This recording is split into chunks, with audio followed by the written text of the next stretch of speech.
Bonjour et bienvenue chez le vidéo pour la mise à jour de Dontamine 7.3.0.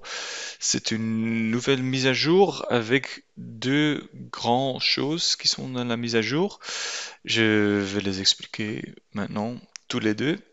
Premièrement, maintenant, ça c'est possible de rechercher les numéros de l'INAMI pour envoyer des messages via le e-Helpbox. Je vais vous démontrer comment vous pouvez le faire. Je vais cliquer sur n'importe quel patient qui a un numéro de registre national. Je vais ouvrir le dossier de ce patient et je vais cliquer sur communication et vous avez ici message e-Helpbox. C'est sur ce bouton que vous pouvez cliquer pour envoyer un message via le e-Helpbox. Une autre manière pour faire ça, c'est cliquer sur e-Helpbox ici en haut, cliquez sur nouveau message, recherchez vos patients et après cliquez sur nouveau message. Mais je dois dire, moi je préfère de aller dans le dossier du patient et cliquer sur message e-Helpbox. Ça c'est un peu plus vite, je trouve. Si vous cliquez sur ce bouton, ça va vous emmener vers la messagerie de Dontamine. Ça, c'est un écran que vous connaissez par cœur. Vous avez tous les fichiers ici en bas, à gauche, avec tous les templates que vous avez déjà fait, les mails de référence, toutes les choses comme ça. Et donc ici, vous pouvez double-cliquer sur mail pour référer un patient. Et ici en haut, avant, c'était nécessaire de rechercher le numéro de l'INAMI de le praticien vers lequel vous voulez référer votre patient. Mais maintenant, ça suffit de justement commencer à taper. Donc vous pouvez taper le nom du personne vers lequel vous voulez envoyer ce message. Donc moi maintenant ici je vais taper Pierre Van Steenkiste. Et dès que le moment que j'arrête j'arrête de taper, ça vous donne des résultats. Vous voyez ici, c'est dentiste Van Steenkiste Pierre avec son numéro de l'INAMI. Vous pouvez cliquer sur ça et maintenant vous pouvez cliquer sur envoyer. Ça n'a pas d'importance avec des espaces, prénom, premièrement nom de famille, ça va rechercher tout. Je vais vous démontrer maintenant. Si je recherche Van Steenkiste sans espace par exemple, ça va me donner juste le même. Van Steenkiste Pierre, ça me donne aussi son nom. Donc, c'est comme vous voulez, mais dès que le moment que vous arrêtez à taper, ça va commencer à chercher. Donc, vous pouvez cliquer sur ça et maintenant cliquez sur envoyer pour envoyer ce message. Ça, c'était la première chose qui a changé dans cette mise à jour. Et maintenant, deuxième chose qui a changé, ça c'est que vous avez maintenant la possibilité de rechercher le schéma des médicaments pour des patients. Comment est-ce que vous pouvez faire ça? Je vais vous démontrer. Dans n'importe quel dossier d'un patient, je vais aller sur ce patient ici. Si vous êtes dans le dossier du patient,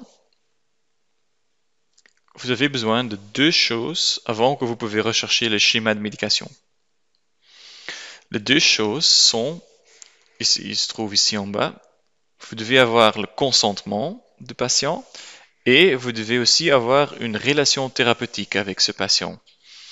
Si vous double-cliquez sur ce bouton ici, ça va vous emmener vers l'écran où vous pouvez enregistrer le consentement et aussi créer la relation thérapeutique. Pour faire ça, vous avez besoin de la carte d'identité du patient. Donc, je vous conseille de toujours demander la carte d'identité du patient et demander peut-être le consentement et la confirmation aussi que vous êtes le dentiste de ce patient. Donc, ça, c'est la relation thérapeutique. Si vous avez fait ces deux choses, vous pouvez rechercher le schéma de médication. Comment est-ce que vous pouvez faire ça? Vous avez dans, par exemple, l'aperçu des traitements, vous avez le schéma graphique ici, les notes, l'imagerie, et maintenant vous avez schéma de médication. Si vous cliquez sur ce bouton, ça va récupérer le schéma de médication.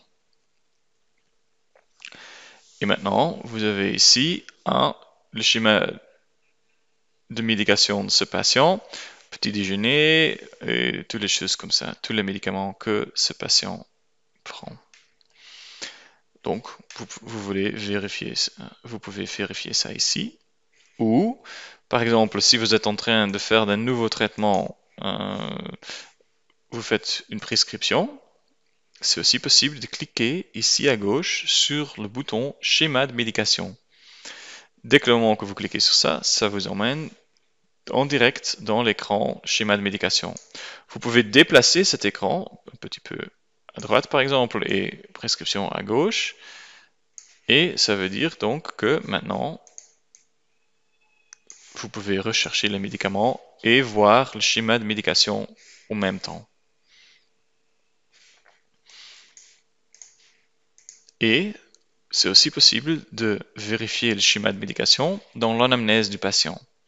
Si je clique ici sur Anamnèse, vous avez ici le bouton Schéma de médication.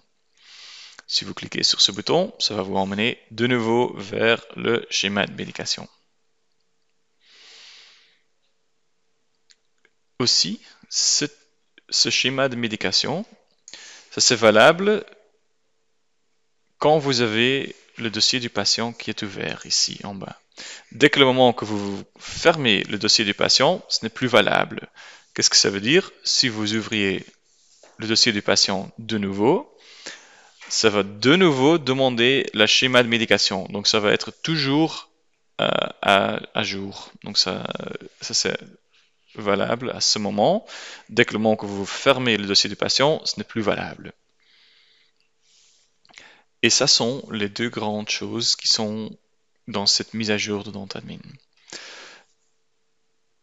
Comme toujours, si vous avez des questions sur cette mise à jour, sur des autres choses, s'ils ne sont pas urgents, vous pouvez nous contacter sur aide@dentadmin.be ou si c'est urgent, vous pouvez toujours nous appeler au numéro 09 382 0016. Je vous souhaite une bonne journée et je vous remercie pour votre attention.